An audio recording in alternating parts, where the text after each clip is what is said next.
So once again, hello everyone.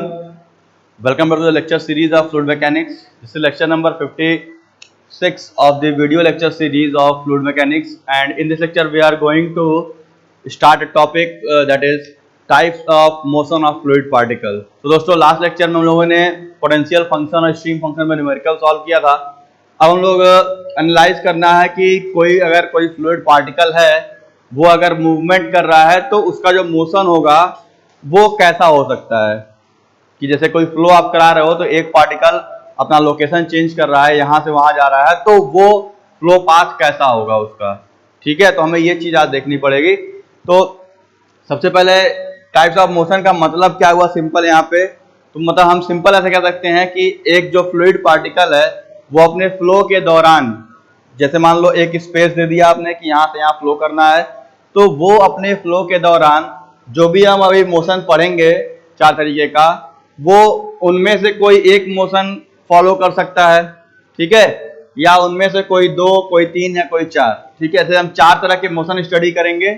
ठीक है, तो फ्लूइड पार्टिकल उन चार तरह के मोशन में से किसी एक के साथ भी जा सकता है, या कोई दो को लेके चल सकता है, या कोई तीन को लेके चल सकता है. इस तरीके से वो फ्लो कर सकता है. ठीक है, तो इसमें एक लाइन लिख लीजिए. अ fluid particle while moving a fluid particle while moving may undergo a fluid particle while moving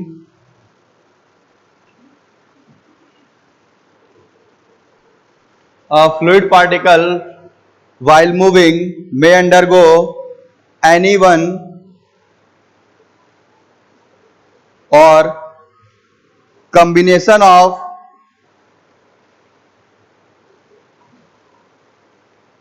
following four types of displacement. A fluid particle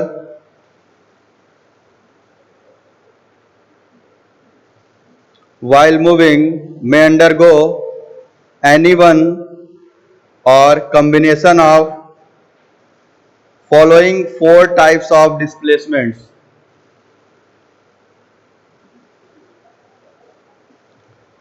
ठीक है, चार तरह के डिस्प्लेसमेंट कोई भी फ्लूइड पार्टिकल फॉलो कर सकता है. ठीक है, सबसे पहला आपका आता है लीनियर ट्रांसलेशन. फर्स्ट कैटेगरी जो आती है वो आपकी होती है linear translation. First one is linear translation, जिसको हम लोग प्योर ट्रांसलेशन भी कहते हैं. लीनियर ट्रांसलेशन या उसको हम लोग प्योर ट्रांसलेशन भी कहा जाता है. ठीक, तो इसका मतलब क्या होगा जो लीनियर ट्रांसलेशन होता है, मतलब कि जब कोई पार्टिकल लीनियरली मूव कर गया होगा एक प्लेस से दूसरे प्लेस पे, साथ ही साथ ये जरूरी होता है कि उसके जो एक्सिस होगी, पुरानी वाली एक्सिस और नई वाली एक्सिस, ये दोनों आपस में पैरेलल हो. ठीक है, जैसे मान लीजिए ये आपका, मान लीजिए कि ये दो पार्टिकल्स हैं. ठीक है, तो अभी ऐसे रखा हुआ है, मतलब ये पहला पोजीशन है, ये दूसरा. अभी मान लो एक ही जगह पे से था, ये पार्टिकल यहां से यहां शिफ्ट हो गया. ठीक है, तो ये देखो एक्स में ट्रेवल कर गया. तो इस समय भी क्या है कि अगर इसकी एक्सिस मिलाओगे, एक्स एक्सिस वाई एक्सिस दोनों क्या होगी, जैसे थी वैसे ही रहेगी, मतलब पैरेलल रहेगी. X parallel to X, Y parallel to Y.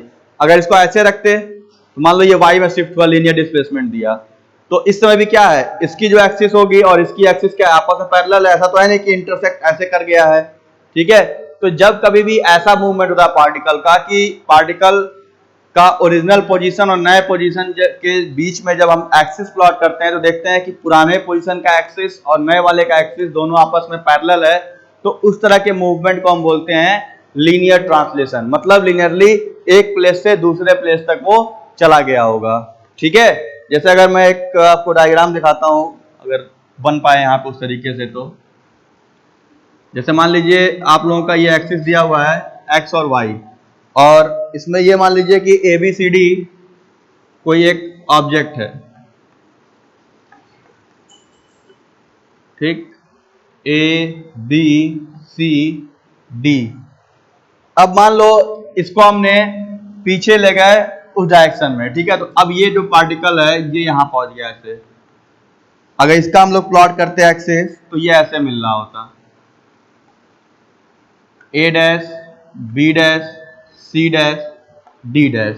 मतलब सिंपल ऐसे समझो, ये क्योंकि 3D में इसको आप नहीं सोच पाओगे, तो ऐसे समझो कि एक पार्टिकल ऐसे था, ये ऐसे है, कुछ देर बाद ये यहां चला गया, तो ठीक है ना। इसके ठीक पीछे तो मतलब यहां पे है, इसके आगे एक पार्टिकल है, तो इस समय क्या होगा कि इसकी एक्स एक्सिस इसके एक्स के बराबर होगा और इसका वाई इसके वाई के पैरेलल होगा। मतलब अगर इसका एक्सिस प्लॉट किया जाए तो देखो ये ए बी एक्सिस है, तो ये ऐसे है और ये इसके ठीक पीछे ए डैश बी डैश है। मतलब एक्स एक्सिस ऐसे बनेगी, ए बी ये हो गया ए डैश बी डैश, ये ठीक इसके पीछे है।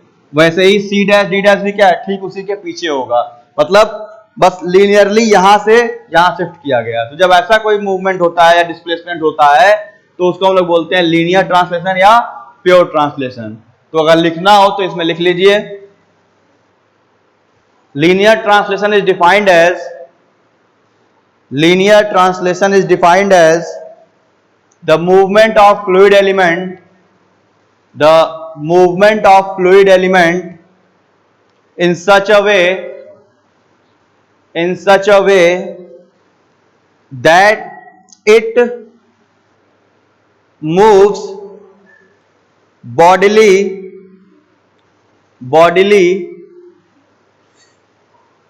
from one position to another position,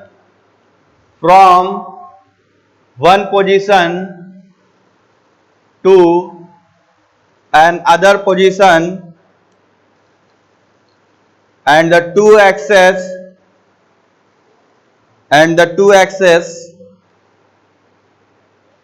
AB and CD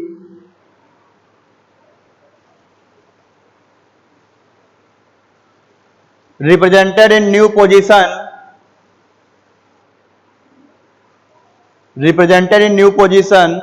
A dash B dash and C dash and D dash, A dash B dash and C dash D dash are parallel।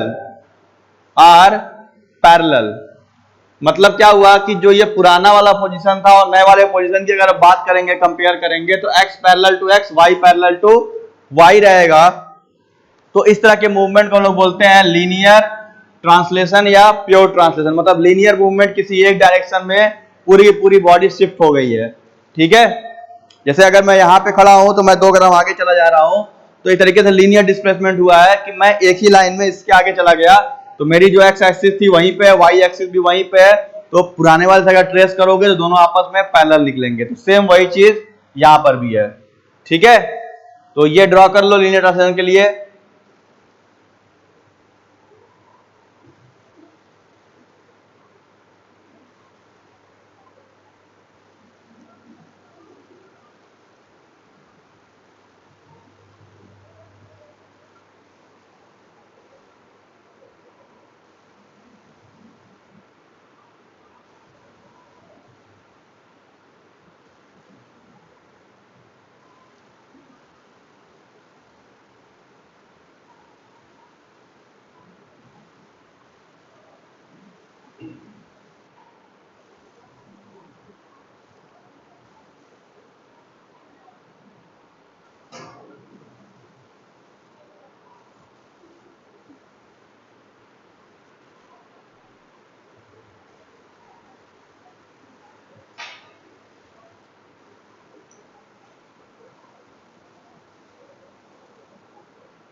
Second देखिए, linear deformation.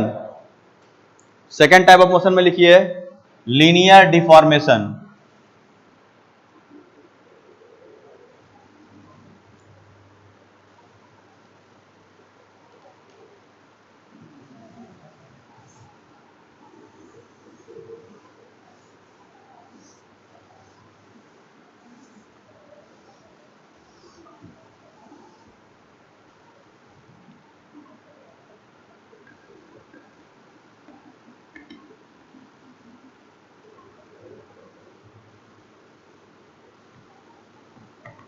Second one is linear deformation. तो जैसा कि आपने देखा translation में क्या हुआ था कि बॉडी किसी एक एक्सिस मतलब एक डायरेक्शन में शिफ्ट हो गई थी, ठीक है, एक्स तो एक्स, वाई तो वाई में। सेम वैसे ही होता है लीनियर डिफॉर्मेशन। इसमें क्या होता है कि किसी एक मतलब जैसे कह सकते हो कि लीनियरली डिफॉर्म करता है। जैसे मान लो एक बॉडी पहले किसी शेप में थी तो वो लीनियरली डिफॉर्म करी। जैसे मैं एक डायग्राम बनाता हूं, अच्छा समझ में आ जाएगा आप लोगों को।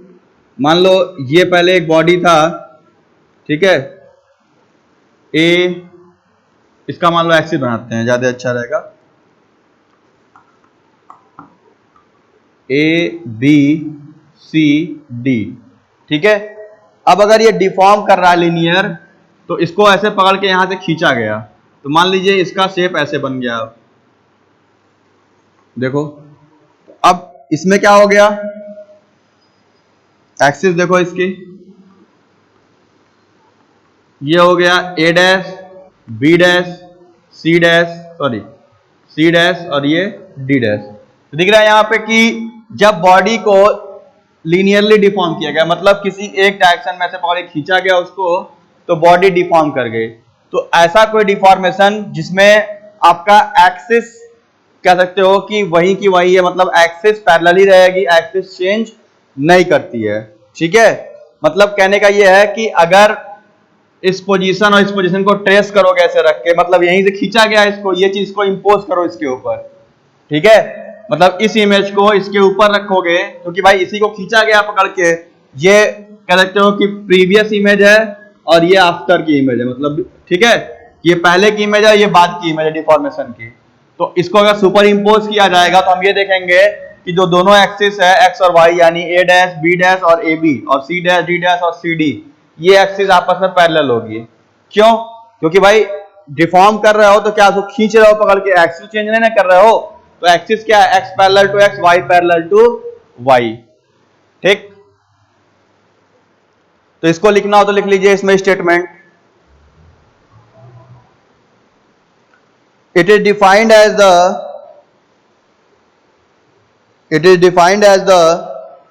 लीनियर डिफॉर्मेशन की बात कर रहे हैं। Linear deformation is defined as the deformation of fluid element, deformation of fluid element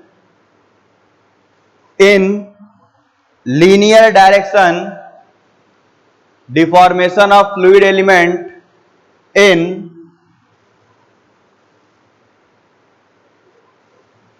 linear direction when element moves, when element moves, मतलब जब एक एलिमेंट मूव करेगा तो वो लीनियर डायरेक्शन में डिफॉर्म कर रहा होगा, ठीक है। इसी को बोलते हैं लीनियर डिफॉर्मेशन। कंडीशन क्या होनी चाहिए, आगे लिखिए, the axis of the element, the axis of the element in deformed position, the axis of the elements in deformed position and undeformed position are parallel, but their length changes, ठीक है। क्या ये रहा है कि डिफॉर्म पोजीशन और अनडिफॉर्म position की axis parallel होगी, लेकिन उसका लेंथ चेंज कर सकता है। भाई डिफॉर्म करेगा तो एक्सिस चेंज होगी, ठीक है। तो ये इसका डायग्राम है, इसको ड्रॉ कर लीजिए सेकंड वाले में, ठीक है। ये आपका एक्सिस मान लीजिए ऐसे, एक्स हो गया, वाई हो गया, ठीक है, वही एक्सिस यहां भी होगी, this is X, this is Y, this is your linear deformation.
अब आते हैं थर्ड वाले टाइप ऑफ डिस्प्लेसमेंट या मोशन पे, जो होता है आपका angular deformation.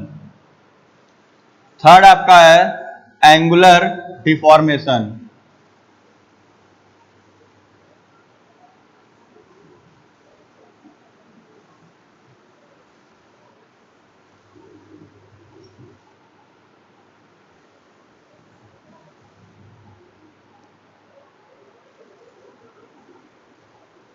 Third one is angular deformation.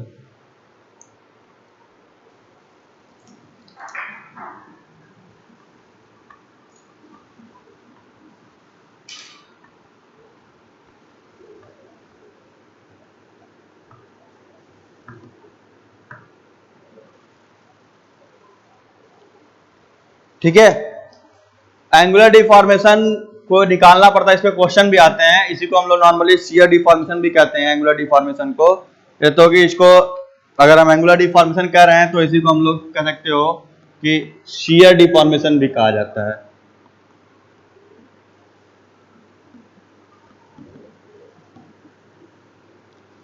ठीक है, ये क्वेश्चन पूछता है कि find out the angular deformation, तो बेसिकली इसको हम निकाल सकते हैं।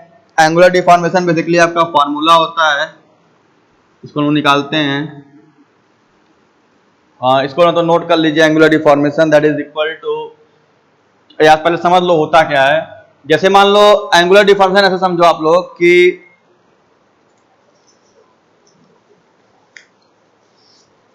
मान लो ये एक पेज है, ठीक है, ये आपका फ्लूइड पार्टिकल है रेक्टेंगुलर, ठीक है, इसको इस कोने से पकड़ रहे हैं ऐसे, अब ये ऐसे हॉरिजॉन्टल है और इसको हम लोग ऐसे एक तरीके से कोन शेप में मोड़ने की कोशिश कर रहे हैं, ऐसे दिख रहा है आपको।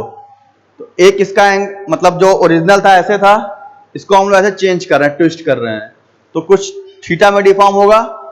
इसमें डिफॉर्मेशन किस में हो रहा है, अभी लीनियर था, ऐसे खींचेंगे तो लीनियर होगा, लेकिन इसको ऐसे डिफॉर्म कर रहे हैं। ठीक है, तो अगर ऐसे कर रहे हैं या ऐसे मोड़ रहे हैं तो एक बार एक्स में जाएगा, एक बार वाई में जाएगा।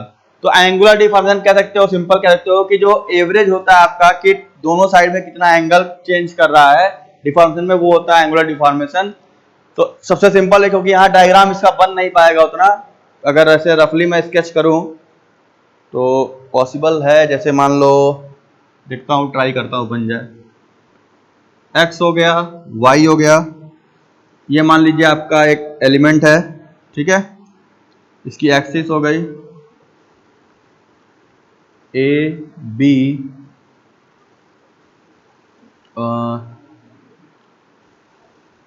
सी डी, ठीक। अब डिफॉर्म वाले का, इसको जब डिफॉर्म किए तो कुछ ऐसे डिफॉर्म हुआ, ऐसा कुछ टेढ़ा हो गया, ठीक है। तो अब देखो ये वाली एक्सिस कहाँ जाएगी, ये वाली एक्सिस ऐसे चली गई होगी और ये वाली एक्सिस ऐसे चली गई होगी, मतलब एक्स वाला ये हो गया ए डैश बी डैश और ये हो गया C dash, sorry D dash, और ये हो गया आपका सी डैश, मतलब ट्विस्ट कर गया एंगल। ठीक है, तो एक को हम लोग मान लेते हैं, आपका सिंपल कह सकते हो कि एक्स वाले में ले लेते हैं थीटा 1 और वाई वाले में लेते हैं थीटा 2। ठीक है, ये जो चेंज आ रहा है यहाँ पे, जो डिफॉर्मेशन हुआ है, तो एक ले लेते हैं यहाँ पे, कह सकते हो इसको मान लेते हैं थीटा 1 और एक यहाँ ले लेते हैं थीटा 2। तो एंगुलर डिफॉर्मेशन जो निकलता है, इसका फॉर्मूला निकल के आ जाएगा 1/2 ऑफ थीटा 1 प्लस थीटा 2। ठीक है, कि एवरेज चेंज इन एंगल कितना हुआ है, ठीक है, जब उसको एंगुलरली वो डिफॉर्म कर रहा होगा। और इसमें जो निकालते हैं तो थीटा 1 निकल के आ जाएगा आपका del V upon del X into D X, और थीटा 2 निकल के आ जाएगा del U upon del Y into D Y.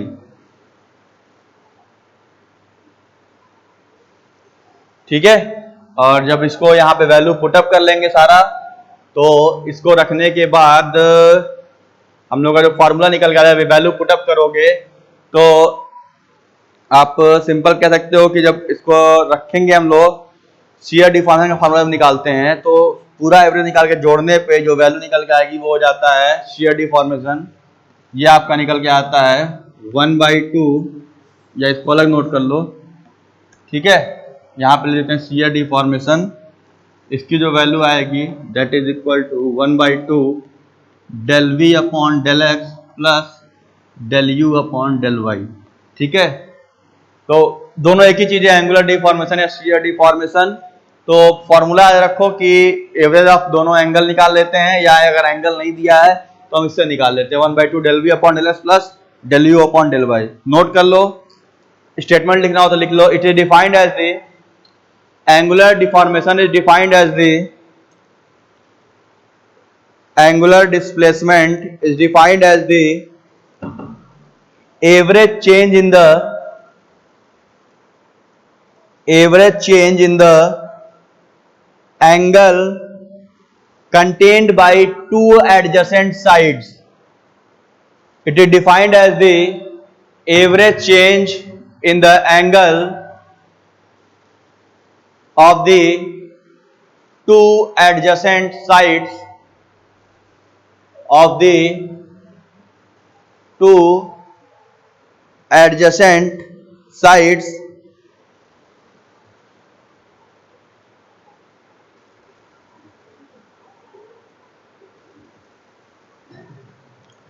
ठीक है, मतलब दोनों एडजेसेंट साइड्स में यानी एक्स और वाई में जब प्लेन लेके चलेंगे तो एक्स वाले प्लेन में वाई वाले प्लेन में कितना चेंज आ रहा है एंगल का, उसी का एवरेज निकालते हैं। तो वो होता है एंगुलर डिफॉर्मेशन, जो निकलता है 1/2 delta theta 1 plus delta theta 2 से। ठीक है,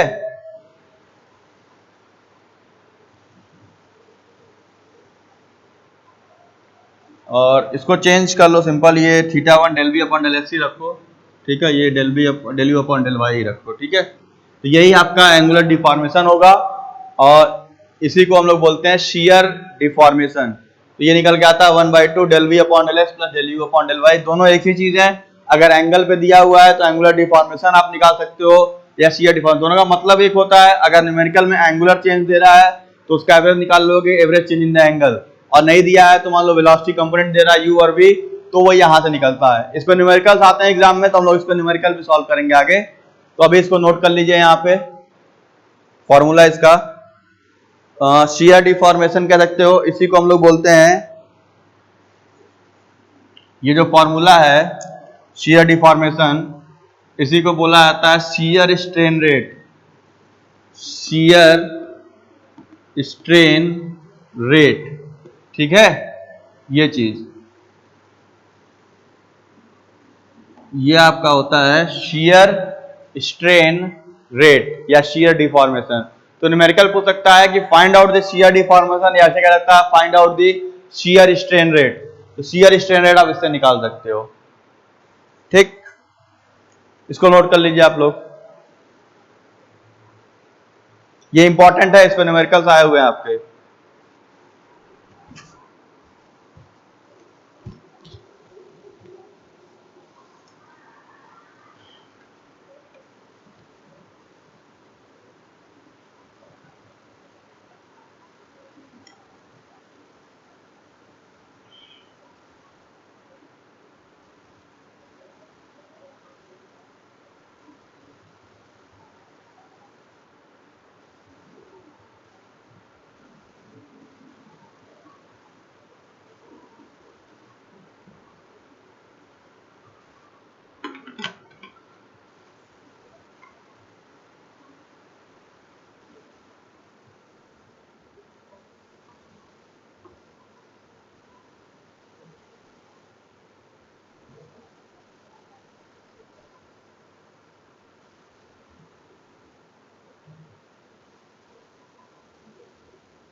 सो अब लास्ट वाले पे चलते हैं, दैट इज योर रोटेशन।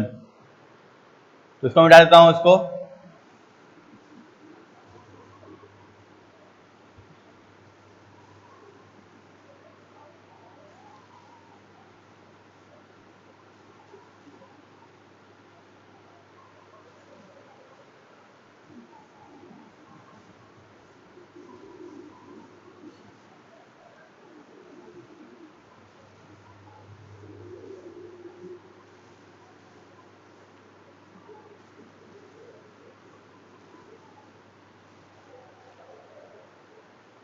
ठीक है, चौथा आपका है रोटेशन, ये मैं आप लोगों को पढ़ा चुका हूं।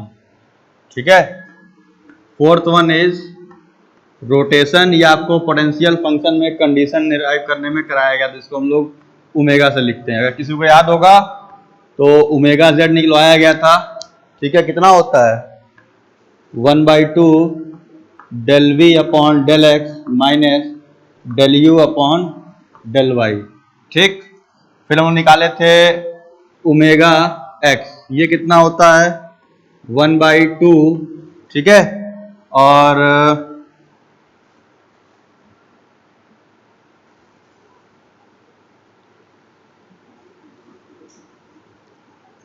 ये आपका हो जाएगा del W upon del Y minus del V upon del Z.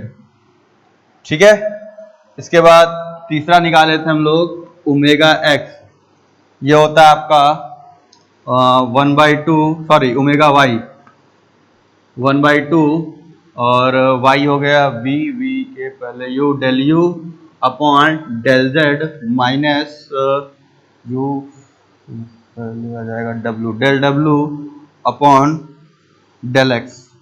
ठीक है, ये आपके रोटेशनल कंपोनेंट हैं तीन, omega x, omega y, omega z। ठीक है, ये होते हैं आपके तीन rotational components, omega X, omega Y, omega Z. ये मैं बता चुका हूं आप लोगों को। एक बार फिर बताओ ट्रिक आप लोगों को। ट्रिक क्या है, एक्स वाई जेड ऐसे लिख लीजिए। ठीक, यू वी डब्ल्यू ऐसे लिख लीजिए।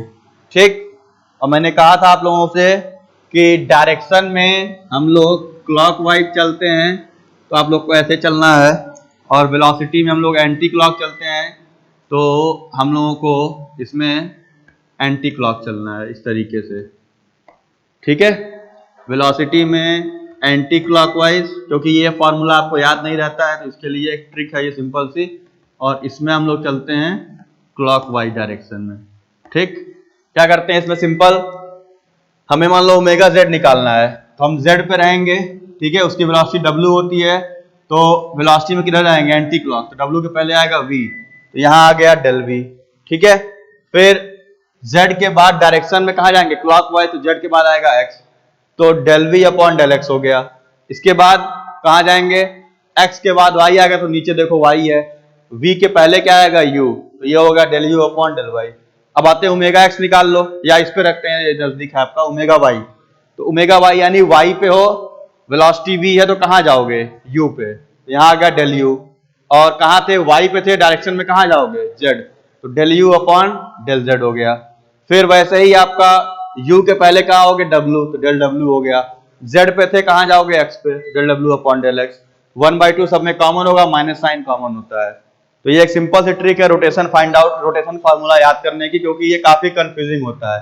ठीक है, एक चीज ध्यान दीजिएगा, अगर 2D फ्लो दिया है तो सिर्फ ओमेगा z निकलता है, क्योंकि 2D के लिए हमारे पास सिर्फ x और y होता है। ठीक है, तो अगर 2D फ्लो दिया है तो सिर्फ हमें ओमेगा z फाइंड आउट करना है, क्योंकि ओमेगा x और ओमेगा y में देखो यहाँ w और z आ रहा है, यहाँ भी w और z आ रहा है, तो थर्ड कंपोनेंट होता ही नहीं है 3D फ्लो वाला, तो 2D में तीसरा कंपोनेंट होता नहीं है, तो इसलिए ओमेगा x ओमेगा y हम नहीं निकालते हैं। ये w नहीं है, ओमेगा है, ध्यान दीजिएगा इसको, ये थोड़ा सा ऐसे कर्व रहेगा ऐसे। ठीक है, ठीक है, तो 2D के लिए ओमेगा z निकलता है, 3D देगा तो omega x omega y omega z तीनों निकलेगा, क्योंकि थर्ड कंपोनेंट लेते हैं तो सब आ जाएगा। थर्ड नहीं दिया यानी z और w नहीं दिया है, तो z w किसमें नहीं है, वो सिर्फ ओमेगा जेड में आता है। ठीक है, तो ये हो गया रोटेशन का फॉर्मूला।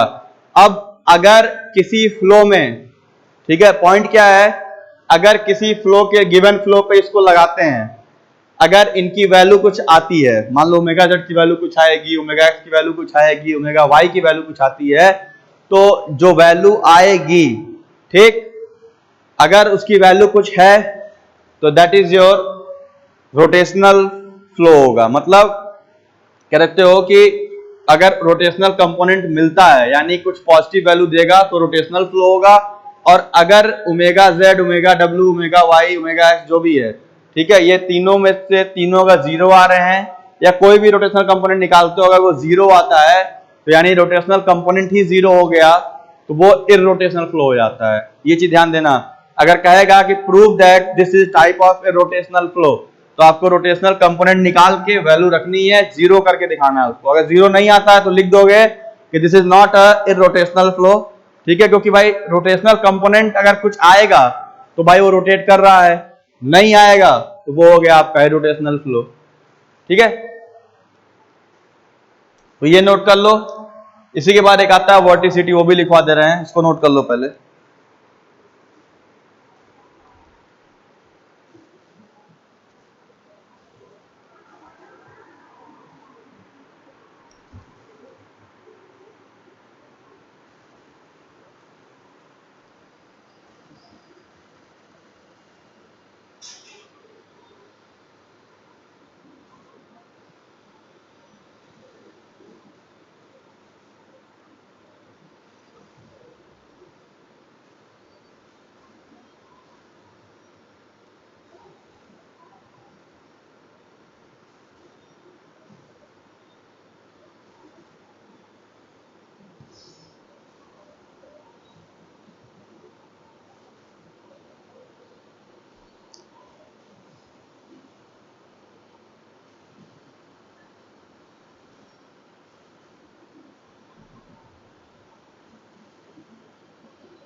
सो नोट हो गया है चीज। अब एक लास्ट आपका है वोर्टिसिटी। लास्ट आपकी टॉपिक है, फिफ्थ वन इज वोर्टिसिटी। ठीक है, last topic is vorticity, VORTICITY। ठीक है, ये सिंपली होता है ट्वाइस ऑफ ओमेगा। वोर्टिसिटी की वैल्यू होती है ट्वाइस ऑफ ओमेगा। ठीक है, लिख लो इसमें, it is defined as the vorticity is defined as the vorticity is defined as the value twice the omega. Vorticity is defined as the value twice the rotation, या omega कह सकते हो, twice the rotation और omega कह सकते हो आप लोग। यानी जो रोटेशनल कंपोनेंट निकालते हो, अगर कहता है क्वेश्चन में कि फाइंड आउट दी वोर्टिसिटी, तो उसी रोटेशन का 2 टाइम्स कर लेना। ठीक है, तो ओमेगा निकला है 2x, तो उसको 2 से मल्टीप्लाई कर लेना, दैट इज योर वोर्टिसिटी। ठीक है, तो ये आपके कुल 4 फॉर्म थे मोशन के। इसी के बाद वोर्टिसिटी निकालने का अलग टॉपिक है, तो बस इसी में लिखवा दिया गया, बस क्योंकि इसके लिए रोटेशनल निकालना पड़ता है, फिर ये वैल्यू निकलती है। तो देखो टाइप्स ऑफ मोशन ये 4 तरीके के हैं, linear translation, linear deformation, angular deformation, rotation. तो अब अगर कोई फ्लूइड पार्टिकल, अगर मान लो कोई पार्टिकल है वो एक प्लेस से दूसरे प्लेस पे जा रहा है, तो वो इन चारों में से कोई एक मूवमेंट कर सकता है। हो सकता है कि वो केवल लीनियर ट्रांसमिशन हो, कि मान लो यहाँ पे एक चैनल है, जैसे मैं बताता हूँ आप लोगों को। मान लीजिए कि ये एक चैनल है, ठीक है, इस चैनल में फ्लो हो रहा है, एक पार्टिकल यहाँ पे है, उसको यहाँ जाना है, ठीक है, ये मान लो ए है, ये आपका बी है, ए से बी जाना है। तो ये जो टाइप्स ऑफ मोशन डिफाइन किए गए हैं, तो क्या होगा कि हो सकता है कि वो पार्टिकल सिर्फ लीनियर ट्रांजिशन करता हुआ आगे बढ़ रहा हो, मतलब यहां से सीधे यहां चला गया हो, ठीक, तो वो सिर्फ लीनियर ट्रांजिशन देगा। हो सकता है कि वो लीनियर ट्रांसमिशन के साथ साथ लीनियर डिफॉर्मेशन भी कर रहा हो, मतलब कि वो स्ट्रेट मूवमेंट दे रहा है लेकिन डिफॉर्म भी करते जा रहा है लीनियरली, तो दोनों का कॉम्बिनेशन हो गया। हो सकता है कि वो लीनियर ट्रांसमिशन के साथ एंगुलर डिफॉर्मेशन दे रहा हो, कि भाई यहां चल रहा है लेकिन वो एंगुलर डिफॉर्म करते आगे बढ़ रहा है, ये भी हो सकता है, क्योंकि फ्लूइड है, डिफॉर्म होगा ही होगा। हो सकता है रोटेशन करते आगे बढ़ रहा हो, रोटेट करते हुए आगे जा रहा हो अपने एक्सिस के अबाउट। तो ये जो चार टाइप के मोशन लिखाए गए हैं, तो कोई भी फ्लूइड पार्टिकल जब ट्रेवल करता है तो अपने ट्रेवल के दौरान इन चारों में से किसी एक को फॉलो कर सकता है, चारों फॉलो कर सकता है, कोई दो फॉलो कर सकता है, कोई तीन फॉलो कर सकता है, ठीक है। तो मतलब इन्हीं चार में से वो अपना मोशन डिस्क्राइब करेगा। जैसे कि आप लोग घर से कॉलेज आते हो तो आप ऑटो ले सकते हो, बस ले सकते हो, बाइक से आ सकते हो, साइकिल से आ सकते हो, तो ये चार आपके पास ऑप्शंस हैं। हो सकता है कि आप घर से निकलो, कुछ दूर पैदल चलते हो, फिर ऑटो कर लेते हो, फिर किसी बाइक से आ जाते हो, तो ये तीन तरह के मोशन इन्वॉल्व हो गया उसमें। तो वही चीज सेम यहाँ पर भी है, ठीक है, तो उससे रिलेट कर लोगे तो ये समझ में आ जाएगा। तो ये आपके टाइप्स ऑफ मोशन थे इसके लिए। आई थिंक ये आपका काइनेमेटिक्स का लास्ट टॉपिक है जिसपे न्यूमेरिकल्स बनते हैं फाइनली, जैसे रोटेशनल निकालने के लिए, वॉडेसिटी निकालने के लिए, रेट ऑफ शियर स्ट्रेन निकालने के लिए, तो इस पे न्यूमेरिकल्स हैं। तो नेक्स्ट लेक्चर में इस पे न्यूमेरिकल्स ही किया जाएगा, ठीक है। तो इसको नोट कर लीजिएगा, आई थिंक नोट हो ही गया होगा आप लोगों का। मिलते हैं लेक्चर नंबर 57 में, जहां पर लोग इस पे न्यूमेरिकल सॉल्व करेंगे। So thank you very much, see you in the next lecture.